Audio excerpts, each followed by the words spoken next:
حدیث نمبر 7379۔ حضرت صہیب رضی اللہ تعالی عنہ سے مروی ہے کہ رسول اکرم صلی اللہ علیہ وسلم نے فرمایا، تم سے پہلے ایک بادشاہ تھا اور اس کے ہاں ایک جادوگر تھا۔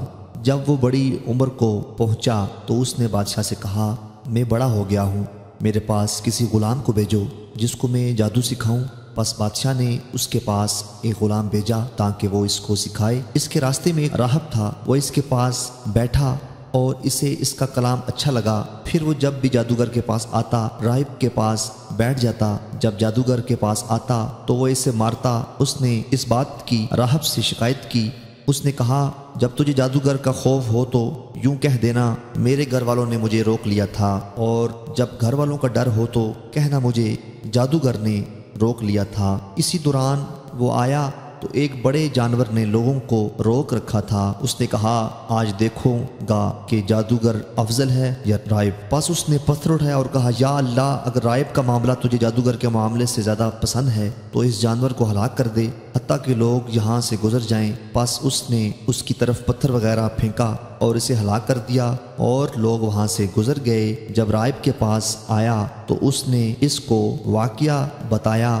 راہب نے اس سے کہا، اے بیٹے، آج تو مجھ سے افضل ہے، تیرا معاملہ وہاں تک پہنچ گیا جو میں نے دیکھا، اور ان قریب تو آزمائش میں ڈالا جائے گا۔ اگر تجھے آزمائش میں ڈالا جائے تو میرے بارے میں نہ بتانا۔ اور وہ غلام مادرزاد اندھوں اور برس کی بیماری دونوں ٹھیک کر دیتا اور لوگوں کو ہر قسم کا علاج کرتا تھا۔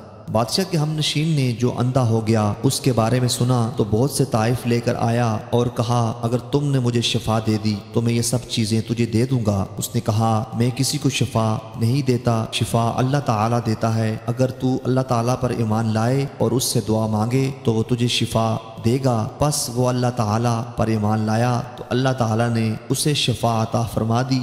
وہ بادشاہ کے پاس آیا اور اسی طرح بیٹھ گیا جس طرح بیٹھا کرتا تھا۔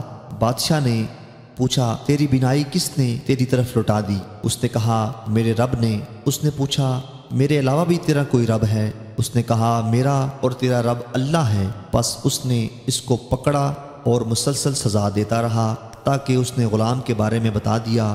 غلام کو لایا گیا تو بادشاہ نے اس سے کہا، اے بیٹے، تیرا جادو اس حد تک پہنچ گیا ہے کہ تو پیدائشی اندھوں اور برس والوں کو ٹھیک کر دیتا ہے اور فلاں فلاں کام کرتا ہے۔ اس نے کہا، میں کسی کو شفا نہیں دیتا، شفا تو اللہ تعالیٰ عطا فرماتا ہے۔ اس نے اس کو بھی پکڑا اور مسلسل سزا دیتا رہا حتیٰ کہ اس نے راہب کے بارے میں بتا دیا۔ پھر راہب کو لایا گیا، اس سے کہا گیا کہ اپنے دین سے رجوع کرو۔ اس نے انکار کر دیا۔ چنانچہ ایک آری لائی گئی جسے اس کے سر کے درمیان رکھا گیا، اس کو چیر دیا حتیٰ کہ اس کے 2 ٹکڑے ہو گئے۔ پھر بادشاہ کے درباری کو لایا گیا اور اس سے کہا گیا، اپنے دین سے رجوع کرو۔ اس نے بھی انکار کر دیا حتیٰ کہ اس کے سر کی چوٹی پر بھی آری رکھ کر اسے 2 حصوں میں پھاڑ دیا۔ پھر غلام کو لایا گیا اور اس سے کہا گیا، اپنے دین سے رجوع کرو۔ اس نے انکار کیا تو پھر اپنے چند کارندوں کے حوالے کر دیا اور کہا، اس کو فلاں فلاں پہاڑ پر لے جاؤ اور پہاڑ کے اوپر لے جا کر چوٹی پر پہنچو تو دیکھو، اگر یہ اپنے دین سے رجوع کر لے تو ٹھیک ہے، ورنہ اس کو گرا دو۔ وہ اسے لے گئے۔ جب پہاڑ پر چڑھے تو اس نے کہا، یا اللہ، جو تو چاہے مجھے کفایت کر۔ چنانچہ پہاڑ میں زلزلہ آیا اور وہ سب لوگ گر گئے۔ غلام چلتا ہوا بادشاہ کے پاس پہنچا۔ بادشاہ نے پوچھا، تیرے ساتھیوں کا کیا بنا؟ اس نے کہا، مجھے اللہ تعالیٰ نے ان سے بچا لیا۔ اس نے کچھ دوسرے لوگوں کے حوالے کیا اور کہا، اس کو چھوٹی کشتی میں سوار کرو۔ جب دریا کے درمیان پہنچو تو دیکھو، اگر یہ اپنے دین سے رجوع کرے تو ٹھیک ہے، ورنہ اس کو دریا میں ڈال دو۔ چنانچہ وہ اسے لے گئے۔ اس نے کہا، یا اللہ، مجھے ان سے بچانا جس طرح تو چاہے۔ پس کشتی الٹ گئی اور سب ڈوب گئے۔ غلام چلتا چلتا بادشاہ کے پاس پہنچ گیا۔ بادشاہ نے پوچھا، تیرے ساتھی کدھر گئے؟ اس نے کہا، اللہ تعالیٰ نے مجھے ان سے بچا لیا۔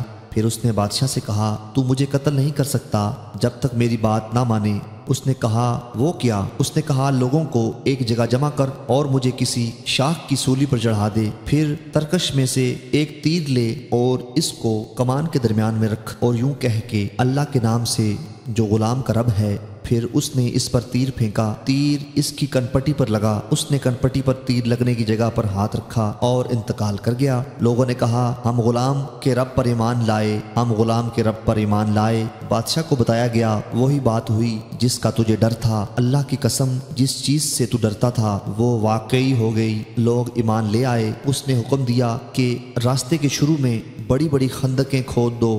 خندقیں کھود دی گئی اور آگ جلائی گئی، اور اس نے کہا جو شخص اپنے دین سے رجوع نہ کرے اس کو ان میں جلا دو، یا اس کو مشورہ دیا گیا کہ ان کو جلاؤ۔ پس ان لوگوں نے اسی طرح کیا، حتیٰ کہ ایک عورت آئی اور اس کے ساتھ اس کا بچہ تھا، وہ آگ میں جانے سے رک گئی تو بچے نے کہا اے ماں صبر کر، تو حق پر ہے۔